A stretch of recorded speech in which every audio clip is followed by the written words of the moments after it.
Hi everyone, this is Ashley with CT Media Digitals. I'm going to do a tutorial to show you how to use my glitter confetti overlays in Photoshop. These have been in the shop for quite a while. I just revamped them a little bit. If you have purchased these from me in the past and you want the updated ones, just go ahead and send me an email. They're literally I just duplicated the layers to make them a little bit more prominent.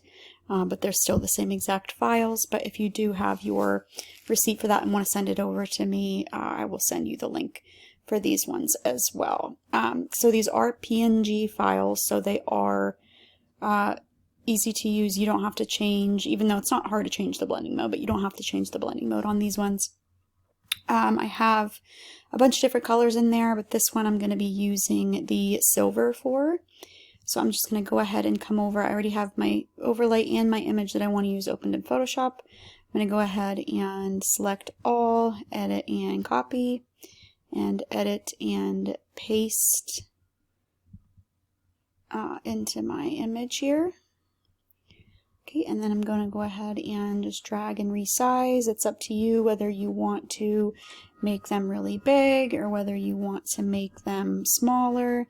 I'm going to make them about medium weight here. Okay, and then, so I have these, if I zoom in, you can see they're a little bit, there's a little bit of depth to them, but I didn't want to create too much in case somebody wasn't wanting that in the overlay. But if you want to create a little bit more depth in these, just go ahead and duplicate that layer. And then just move it around just a tiny bit, and then either bring that layer down or the other one, depending on which one you blur. Whichever one you blur, you want to be below the other layer. So I'm going to go ahead and go up to Filter and Blur and Gaussian Blur, and I'm going to add a little bit of blur to that layer. And all that's going to do is just create another layer of confetti, but it's going to create a little bit more depth. So as you can see, these ones that are blurred, it looks like more so like they're floating in the background. You don't want to blur them too much. You definitely don't want to blur them more than your initial background is here, which I think I actually might have for a couple of these, but you don't want to do that because obviously they wouldn't be more blurred than the longest depth there. Okay, I'm going to go ahead and I'm going to merge those together because now I'm ready to edit them. So if these were a color one, which maybe I should have done a color one, but it's super easy. Say these were like purple and you wanted to make the purple match. Actually, let me open a couple more so I can show you. Okay, so if I have these ones here, and so her dress is a little bit different than the color of the overlay. I'm going to select all, edit and copy, and edit and paste into the image here. My overlay is a lot bigger than in the image, so I have to resize that quite a bit. Drag this one up a little bit. Now, this would be fine, but I am like obsessed with a monochrome and making the colors match. So all I would do here is just go to my adjustments and create a hue saturation layer. I forgot to check my check mark there to place it.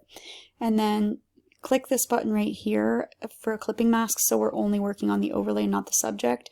And then I'm just going to drag my hue slider up here until the purple matches the purple on her dress.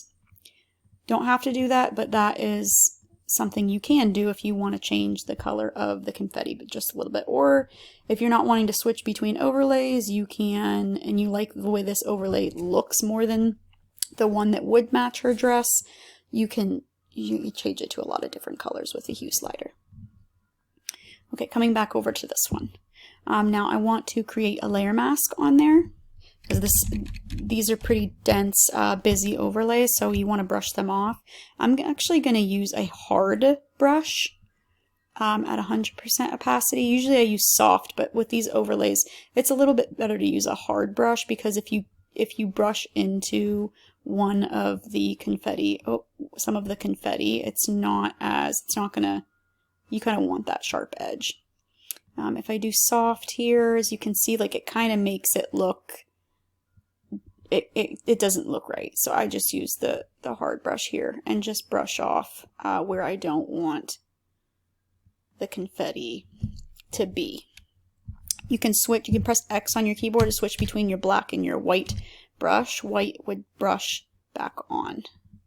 So if I wanted to brush this one back on a little bit, just to have a little bit more on her hair, I could do that, zoom back out, and I could be done with this one. You can add as many, I'm going to go ahead and add another layer and merge these.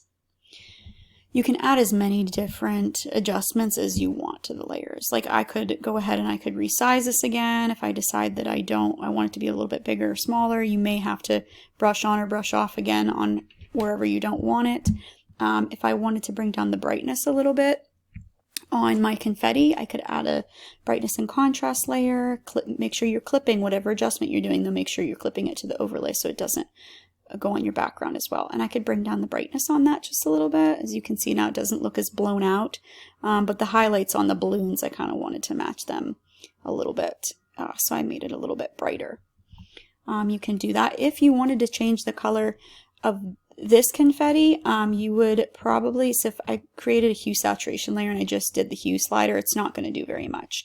But if you click this colorize box down here, then it will go ahead and it will colorize that confetti for you. It's still not going to be as prominent as like if you were to do it on an already colored one instead of just silver, but it will. And then you can up your saturation if you want to.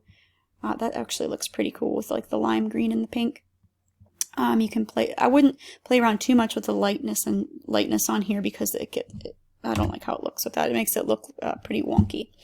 But that's it. I think these are really cute. These would be really good for themed sessions like this.